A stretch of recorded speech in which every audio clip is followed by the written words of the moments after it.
I rarely the next one. Alright guys, so optimization. Our objective is to find that maximum or minimum value. The word optimize, what does it mean? Well, it means to maximize or minimize some aspect of it. So the word optimize, by definition, means to maximize or minimize some aspect of it.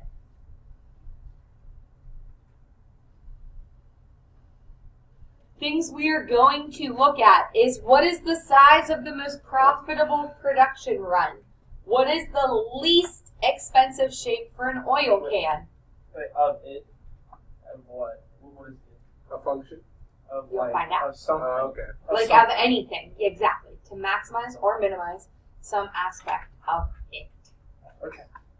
That's like the Webster Dictionary definition. Yeah. Like, I just want you to know what like the definition of optimize is.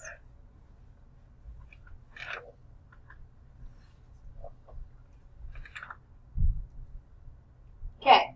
Historically, in mathematics, optimization problems were among the earliest applications of what we now call differential calculus. The emphasis is on modeling how to find the max or minimum values algebraically. So you have actually looked at these types of problems in algebra. When we talked about fencing and perimeter, and you might say, okay, you have so many feet of fence, you have to create a perimeter with the largest area. Exactly. So those are optimization problems. SAT question. Now we're going to see the calculus way to do those same problems. So you have these. I typed them out for you. You don't need to be able to read the PowerPoint on the board. Wow. But basically there are 5 major steps you want to take.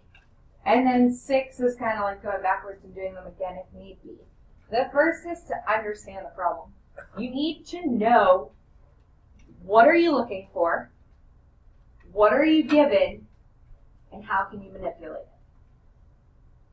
Second, oftentimes it is helpful to draw a diagram. These are the problems you want to draw a picture. Third, understanding notation. We're going to use A for area, H for height, T for time. Those are standard letters that you want to use.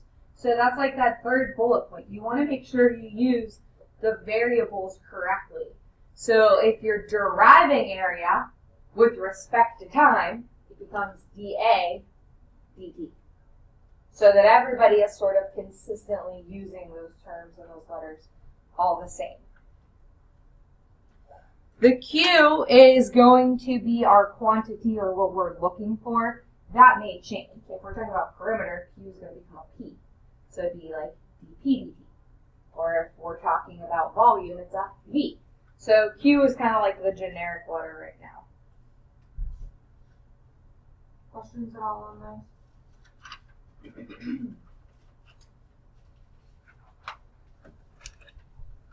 So honestly, the best way to do these problems and to understand the directions is to look at the examples.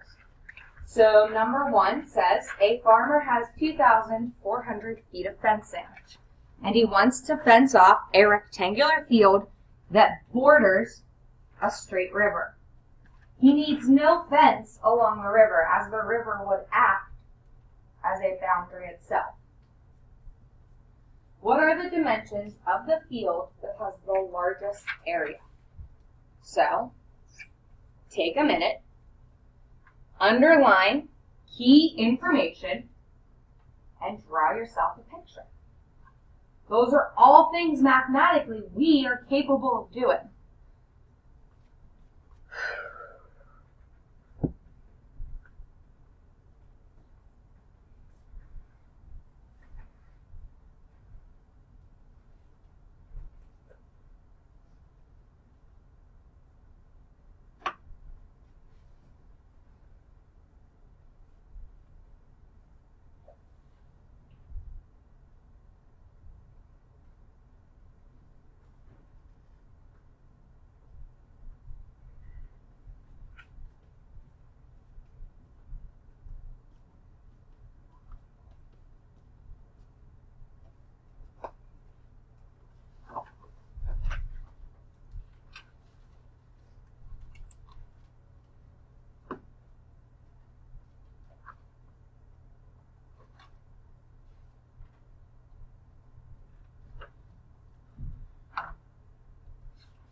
No, you're good.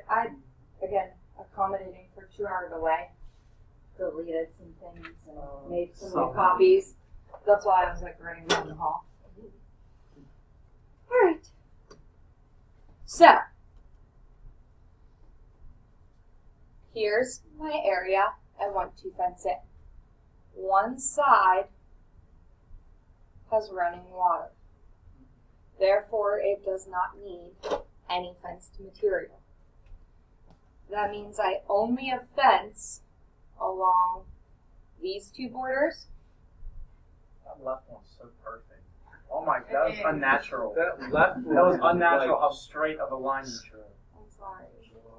Okay. So, for the most part, did we label these length and width? For the most part, like. So, I would make these my length, and that's my width. So, when it talks about dimensions, we know that we have 2,400 feet of fencing. What does that fencing in feet represent? It represents perimeter. So, the perimeter is equal to 2,400.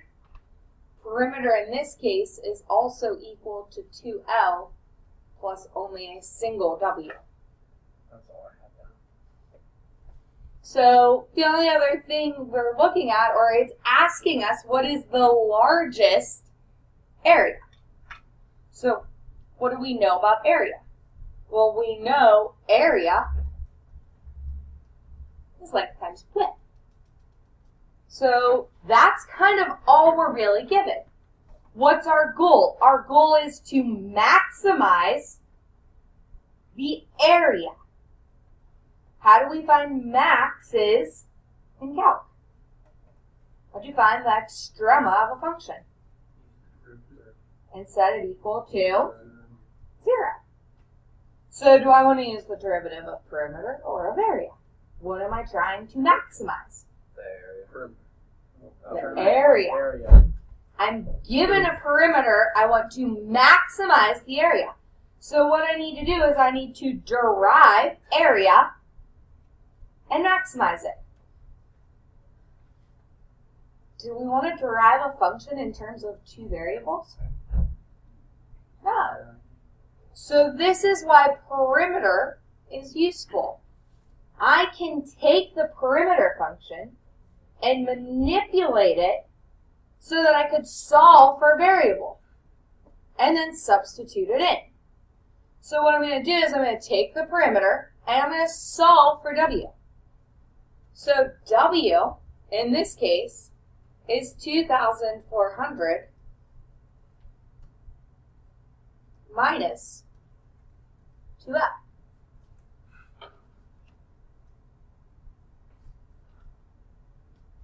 So what I can do is I can take that idea that this represents W and replace it for W in area. So that my area function is now in terms of 1 variable. And then you have a choice. You can use product rule or you could distribute your L.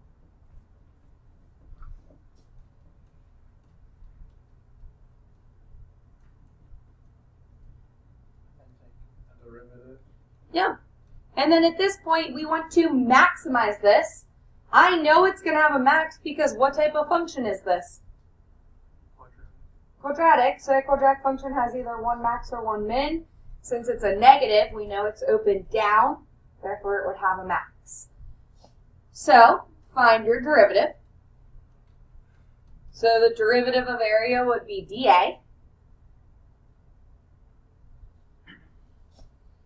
And we're deriving with respect to variable L. So it's like dA dL. The derivative of the area with respect to the length. Derivative of 2,400L is 2,400. Derivative of 2L squared is 4L. And we said to find our max and mins, previously we set that equal to 0. So we're going to set this equal to 0.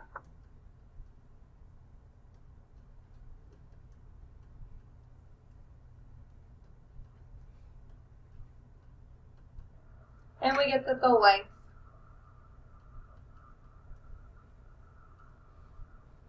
would be 600 feet.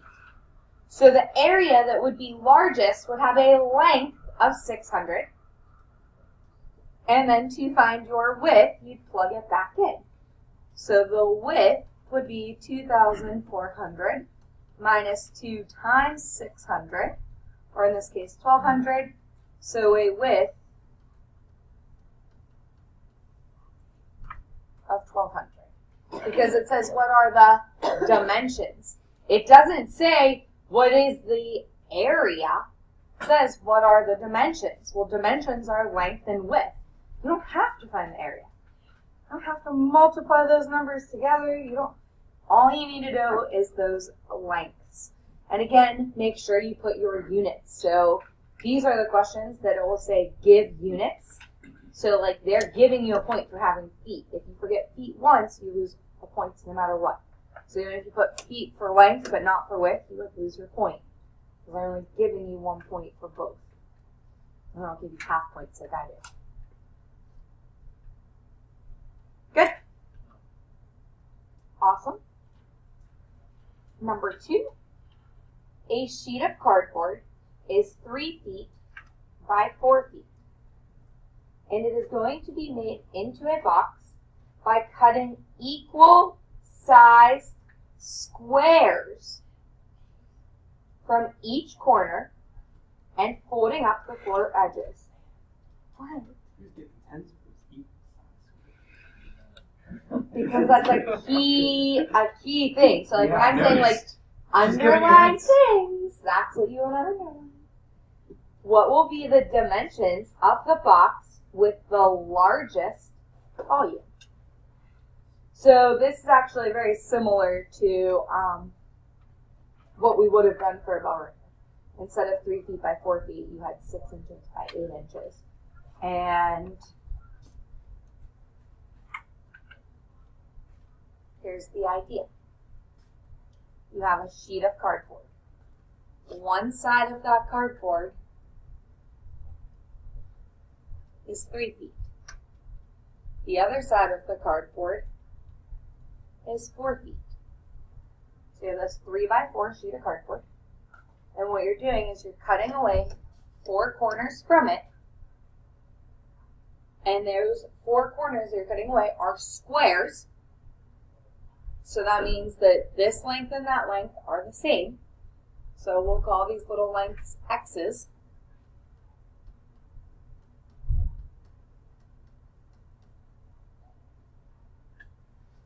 So you're cutting away these squares from all 4 corners. And if you think about it, if you cut away those squares, this is where you'd fold up this flap, fold up that flap, this flap, that flap, and you could take the corners together and you'd have an open top box. Okay? What will be the dimensions of the box with the largest volume? So what do we know? The total area. Okay. The volume is height times length times width. So yeah, we know volume from like the past, right? Volume is length times width times height. But we don't want to use length, width, and height because this won't really directly relate to this problem. We have to know what is the length, the width, and the height. So let's talk about what is L, what is W, and what is H. What would the height of that box be? Perfect. So we'll say X is H. I typically tend to talk about length as this side and width as the base. That's just usually how I do it. So this side would give me my length. So what would the length be? 3 minus 2x. Good. And what would your width be? Because you have to take away the corners from that total length. So now let's talk about volume in terms of a single variable. Volume is now 3 minus 2x, 4 minus 2x times x.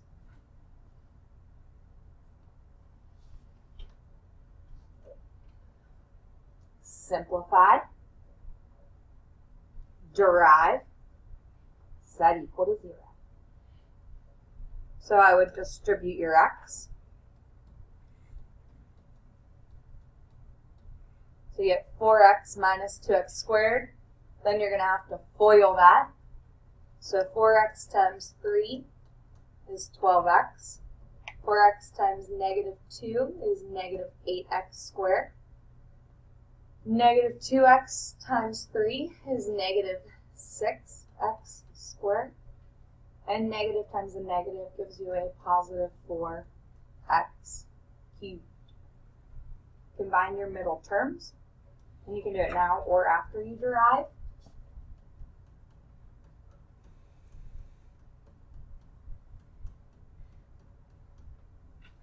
So then this is all volume.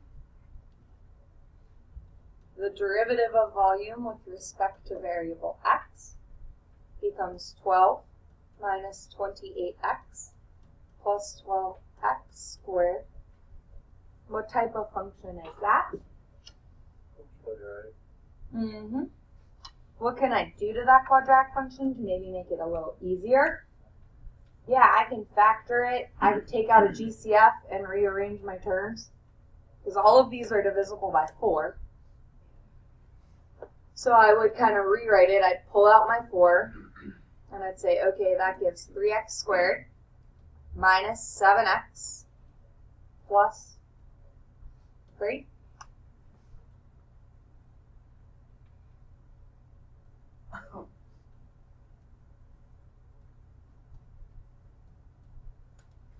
So when we know if the last one's positive and the middle term is negative, then both of my factors are. Okay, so we know the only factors of 3 are going to be 3 and 1. So what are my other two numbers for over here? What numbers are going to give me the negative 7 in the middle?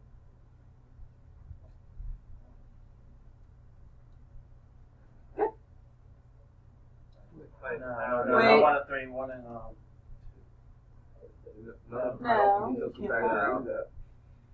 no, yeah, it doesn't. 9. Factors of 9. It's sum of negative 7. It's definitely factorable. Oh, no, it's not. It's not.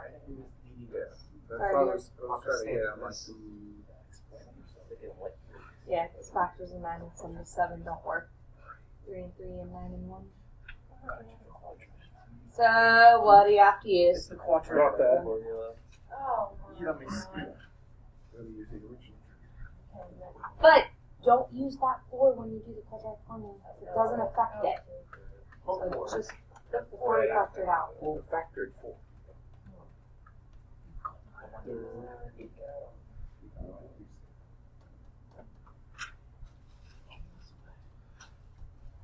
Yeah, because I'm done. Good whole meter. Yeah.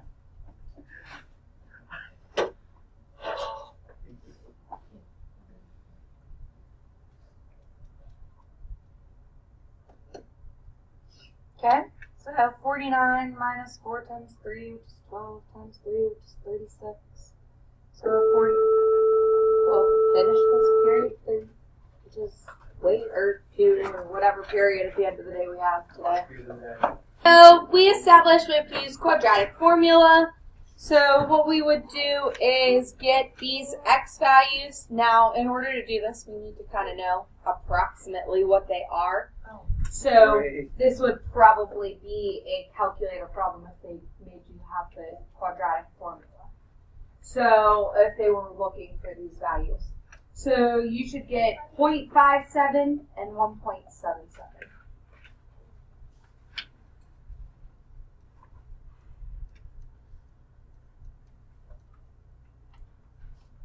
So what do those two values represent?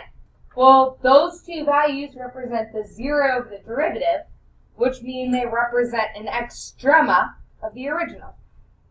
So what we need to do now is compare what's happening around them. So what do we know about the height? The height can't be what? Yeah, it can't be anything less than 0 or 0 because we know that we can't have a negative height. And what would that also tell me about the sides? If it's 3 minus 2x, the greatest possible x value is what? Yeah, 1.5. So what does that do to the 1.7? Lies outside of the range. Yeah, we couldn't have a side length of 1.7 because then you would have no width. So this one's not even really an option.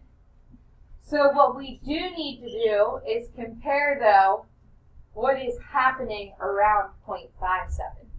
Because it says, when will the volume be the largest? We need to ensure that this is a max. And the only way to know if it's a max is to compare what's happening around it. Meaning, if we're talking about the derivative, then we need to make sure it's positive, negative. Because we need the original to be increased to decrease. Okay, so if you plugged in something relatively small, like 0.2 or 0.1, to this function over here, if you plug in 0.1 to x, you have 12 minus, well, that would become 2.8. So 12 take away 2.8 is still positive, right? And then we're adding this value over here. So if you add a positive to a positive, it's going to be positive. Now we could plug in 1, because 1 is less than 1.5 and bigger than 0.57. So you get 12 minus 28, which is negative. And then you have negative 16 plus 12, which is negative. So you get negative 4. Therefore, this value would be negative. Therefore, it is a max. So your justification would be, what will be the dimensions of the box with the largest volume? Well, the box with the largest volume must have a height of 0.57. So your dimensions would be 0.57, and then our units are feet, by a width. So you have to take 4 minus 2 times 0.57, which in this case is 2.86, by a length, which would be 3 minus 2.57, or 2 times 0.57, which is 1.86.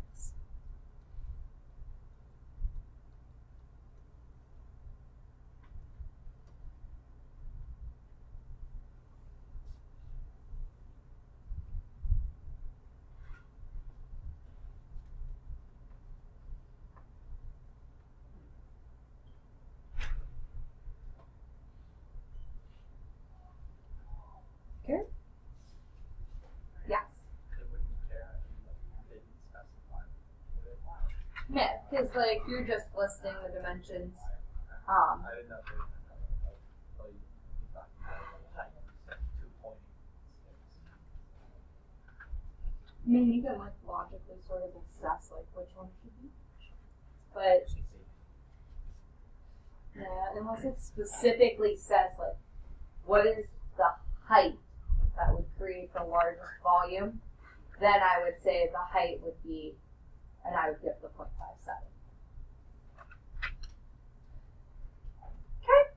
Okay, example 4.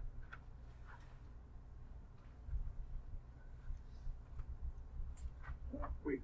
Oh, it's 5. So your number's off. Yeah.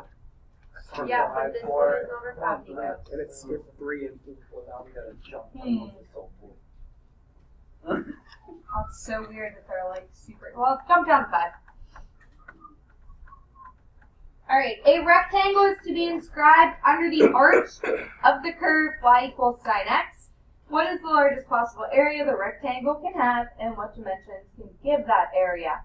So, just like before, what do you know? What are you looking for? What are your variables? And draw a picture. So what do we know? Well, we know we are talking about a rectangle inscribed under an arch of a curve. And we know that the curve is y equals sine x. So we probably, if we're drawing a picture, would need y equals sine x. So that may help us get some key information. So go ahead and sketch out y equals sine x, labeling some of those key parts. So where does the sine start? 0, 0 or 0, 1? Yeah, it's 0, 0 because we're talking sine. And then from there, where does the sine function go? Up or down? Okay, it goes up. And where does that upper high point occur? Like what pi value? Yes. So the height is 1, and the pi value on x would be what? Pi halves, right?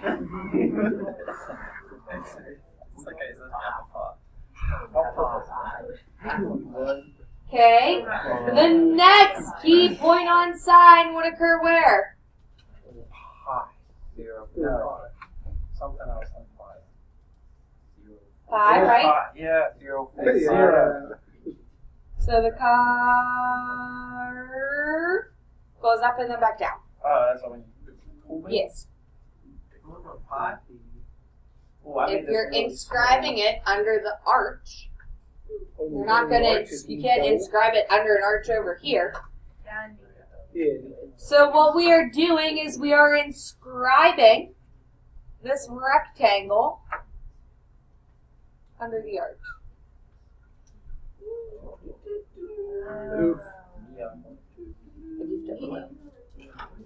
Okay. Sine ends up being a what? We're only looking at sine from 0 to pi. It is a. Bless you.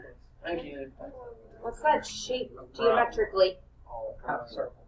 A semicircle. Apparently Yes. a lot. Oh my god. So the sine function from 0 to pi is a semicircle, Okay. half circle, Oh, wait, no. with a rectangle. So where would the height of the rectangle occur? Where would those highest points be if this were a semicircle? It's between 0 and 1. All right. Let's say we don't know them, right? We don't know them at the moment, right? Where you would have to use a calculator and try to figure it out, but no. I don't have my much more. Let's call this point here x. So what does that make this point there? Why? It'd be The point. The point. A point is an ordered pair. Sine of x. X comma y.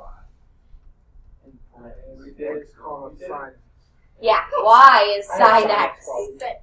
Oh, sine. Oh, okay. So this distance over here would be like what? Would it be the same? X plus.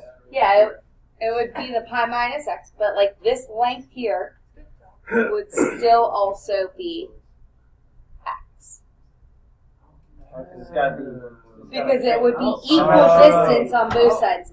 So if we're talking in terms of that, what does that make this length or the width of the rectangle? Maybe now we do a y. Pi minus 2x. Why pi? Go ahead. No, you're right. I want to know why pi. Explain it to them. Oh, because the whole thing you gotta is subtract pi, those and then when you're taking those two, you have to get rid of the pi. Okay. I meant the x's, not the pi. I just wanted you to explain it. I did explain it. No, you. Nico. Okay, so this green space would be pi. Take away 2x. Because you have an x here, and you have that same distance x here. So that's the width of the rectangle. What's the length?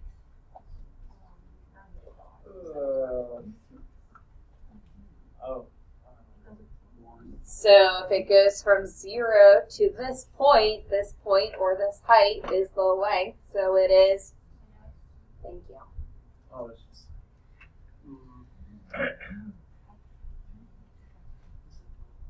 It says, what is the largest possible area?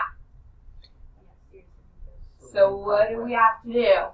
We decided x times pi minus 2x. There you go. So area is still length times width.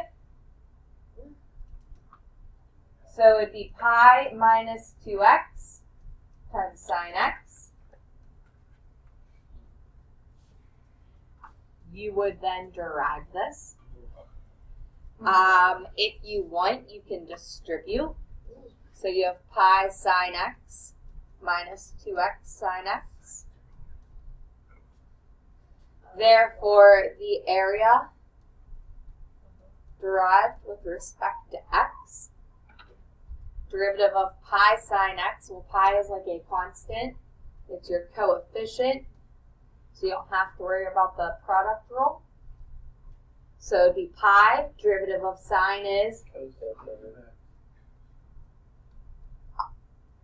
here's the next part. It is a product rule. You have to be cautious of that negative. So you either put it out in front and have brackets for your product rule, or you would treat it like a positive and then have the 2x with it. So I would do a minus outside. I would bracket it, and I would say the first, which is 2x, derivative of the second, which is cosine x, plus the second, which is sine x, times derivative of the first, which is 2. So again, I put my negative on the outside of my bracket. So now I have pi cosine x minus 2x cosine x minus 2 sine x.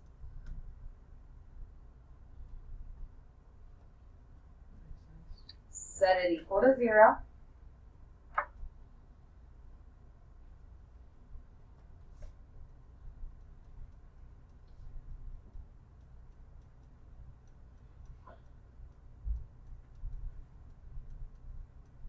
And again, this isn't going to be like a pretty, it's going to be when you have to use a calculator and find the 0 of it. What? So it's x equals, in this case, 0.710. So if you did this on your calculator, it would be 0.710. And again, is 0.710 going to be between 0 and pi? Yeah. Is it going to be true for this, where it's pi minus 2 times that?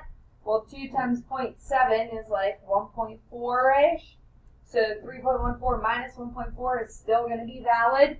So you have to make sure when you're getting these answers that they fit that domain. There are many other values that would work for this. It's just that I only care about the one that fits my problem. What do we need this to be? A min or a max? A max. So in terms of a number line,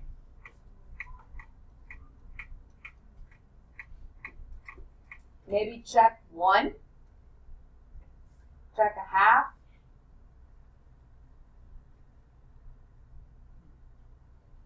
Plug them into your calculator. If you want to do it really nice, you could actually plug in trig functions. Like, you don't have to plug in those, because those might not be something you know off the top of your head. Oopsies. But again, we're assuming this is a calculator problem. If it's a calculator problem, what do you care? So, again, you want to gear yourself. Well, if it wasn't a calculator, it probably It would be wouldn't have nicer. 3 parts. Yeah. It might have you could have a problem like that, but it wouldn't have the cosines mixed with the sines. It would probably just be all sines or all cosines, so that you could use a trig value that would make a 0.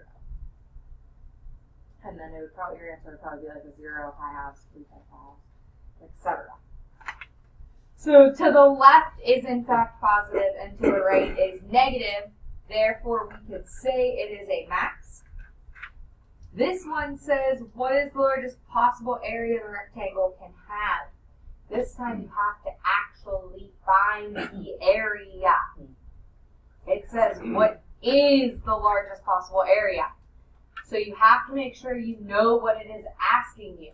That means you need to plug that 0.71 in to the area function.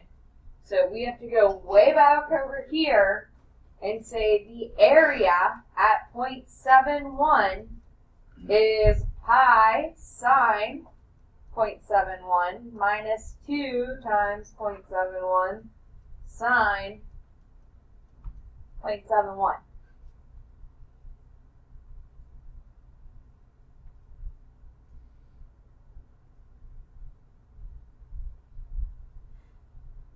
Yes. Why would it be wrong to plug that into your width and length that we wrote up to? Yeah, I mean, that's what I did. Oh, okay. Yeah, So, see how this is with, oh, I'm sorry, yeah. multiplied together? I see it. Yep. So, same thing. You could plug them in each individually and then multiply those two values I together didn't know also. that was that. Yep. And either way, you should get 1.123. Do we have units? No.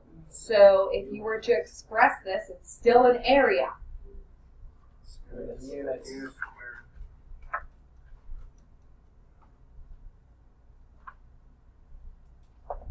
So you know how you guys are kind of riled up and it's hard to focus for you? I had AP Calc 9th period one year. The year Logan Bear and Southern and Ryan Mill. We actually had Calc every day period 9. It was awful. Was it just 9?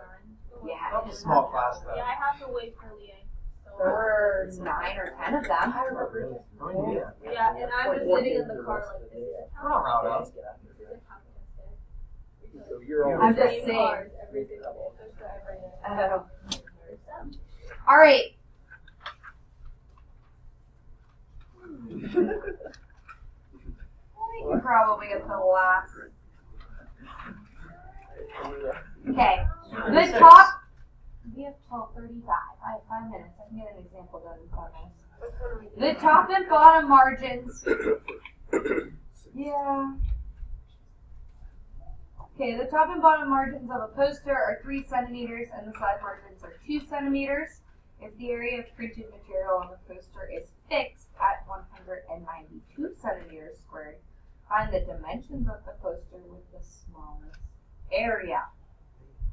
This is a problem where drawing a picture is extremely critical.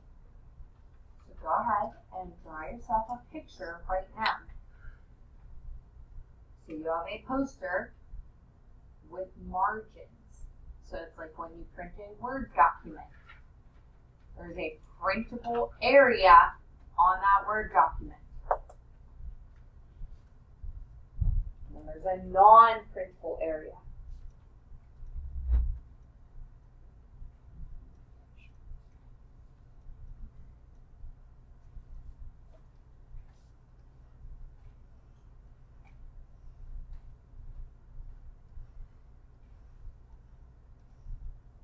So you almost have a picture within a picture. So the top and bottom margins are 3 centimeters. So this is 3 and 3. And the side margins are 2. So you have 2 and 2. If the area of printed material, so again, I said it's like a Word document. The printed stuff is in here. If the area of the printed material on the poster is fixed at 192 centimeters squared, that means if this was like your x and this was like your y, the x times y is fixed at 192. And that again is your area.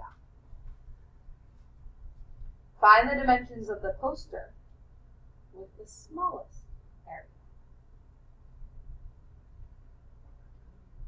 So, what's the outer area going to be of the entire poster?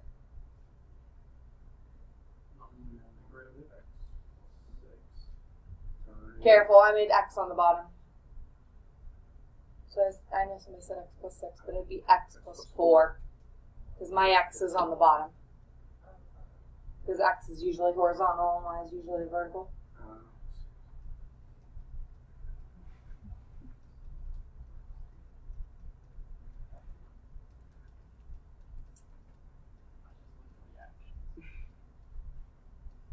So the base would be x plus 4.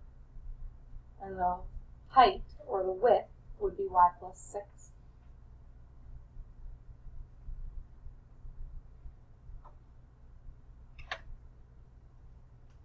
We want to know the dimensions of the smallest area.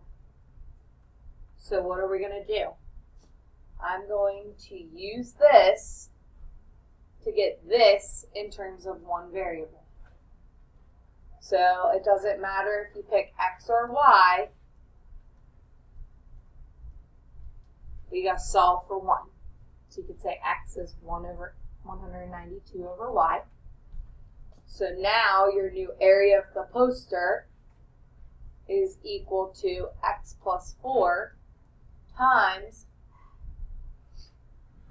192y plus 4 over y plus 6. So I got rid of x and made everything y. Foil it.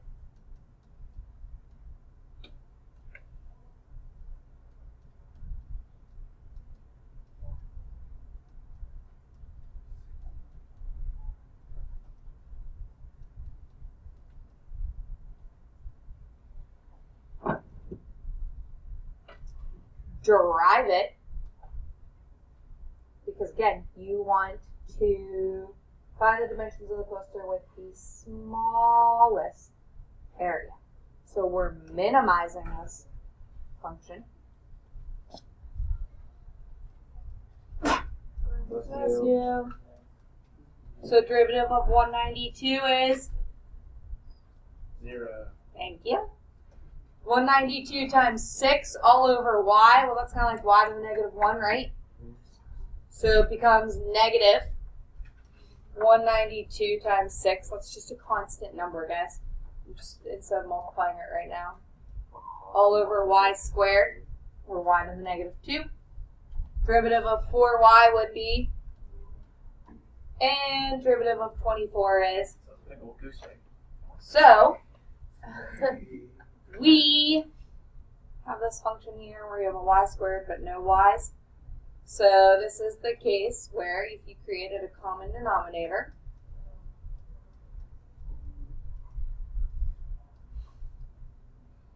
it'll look like that. So all I do is multiply by y squared over y squared. Why don't I care about the denominator? Because I'm going to get a 0. Is this length ever going to be a 0? Can I print on a 0? No. So we'll fix that and finish that tomorrow. 226 in your book, 3, 4, 9, 10. 226, 3, 4, 9, 10.